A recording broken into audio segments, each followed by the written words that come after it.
At Arizona State University, we've made online education better, smarter, and more personalized so you can go further in your aspiring field. I decided to pursue medicine once I realized that ASU did have the online program for biological sciences. You're still required to learn the same curriculum. You're still being tested on the same content that anyone would be tested on in person. The comprehensiveness of the program prepared me so well for medical school.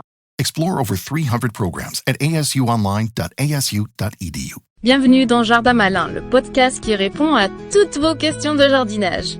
Que vous soyez novice ou expert, on vous guide avec des conseils clairs, des astuces simples et des pas à pas détaillés. Avec Jardin Malin, votre jardin aura plus de secrets pour vous. Bienvenue lundi. Aujourd'hui, on va parler potager et comment obtenir des récoltes d'été exceptionnelles. Oui, bonjour. L'idée, c'est de voir comment on peut vraiment maximiser les rendements et puis faire durer le plaisir du jardin plus longtemps. Tout à fait. On va voir que des gestes assez simples peuvent faire une grosse différence. Absolument. Il s'agit vraiment d'optimiser la productivité de chaque plante. On va parler de l'importance cruciale de la récolte régulière. Ah oui. Des stratégies d'arrosage aussi qui sont efficaces. Et puis, comment planifier intelligemment les semis pour avoir une production continue. Jusqu'à l'automne. Jusqu'à l'automne, voire même le début de l'hiver pour certaines choses. Super.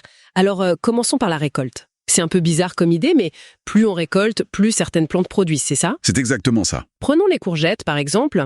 J'ai entendu dire qu'il fallait les cueillir petites. Oui, idéalement quand elles font 10-12 cm. Le mieux, c'est même 3 fois par semaine si on peut. Ah oui, quand même. Pareil pour les haricots verts, les haricots français. Il faut les récolter jeunes, dès 10 cm environ. Ça encourage la plante à faire de nouvelles gousses. D'accord. C'est un principe important, donc. C'est un principe clé, oui. Pour le brocoli à jet, par exemple, si on coupe les têtes principales, disons quand elles font 15 cm, et surtout avant que les fleurs ne s'ouvrent, ça stimule l'apparition de plein de pousses latéraux. Et ça prolonge la récolte sur parfois 6 semaines. 6 semaines, c'est énorme. C'est ça. Et même si on n'a pas besoin de tout manger tout de suite, le simple fait de récolter régulièrement, ça maintient la plante en mode production. Et parfois, on peut même récolter autre chose que le légume lui-même.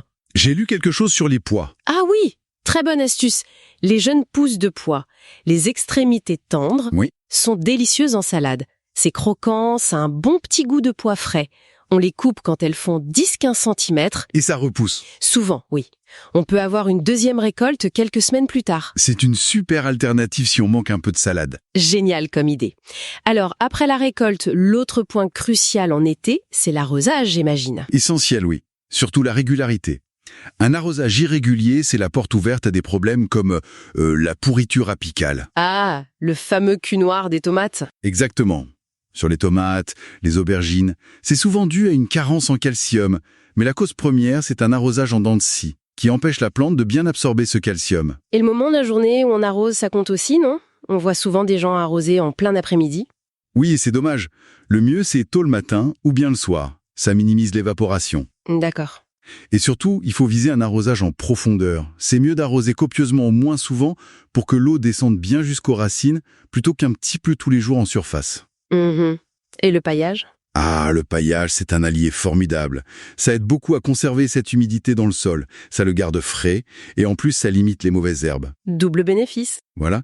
Et pour certaines cultures, je pense au fenouil bulbeux par exemple. Un sol qui reste constamment humide, c'est vraiment crucial pour éviter qu'il ne monte en graines trop vite. D'accord. Donc, on récolte régulièrement, on arrose intelligemment. Mais comment on fait pour éviter les trous dans les récoltes, quand une culture se termine et qu'il n'y a rien qui prend le relais? C'est là qu'intervient la planification. Les semis échelonnés. Fin juillet, début août, c'est une période parfaite pour relancer des choses. Ah oui, quoi par exemple? On peut ressemer des laitues à couper, des épinards d'été, même certaines feuilles de moutarde, du choucal, des bêtes. Ce sont des cultures qui poussent assez vite et qui vont assurer des récoltes pour l'automne. Et pas que des feuilles, j'imagine. Non.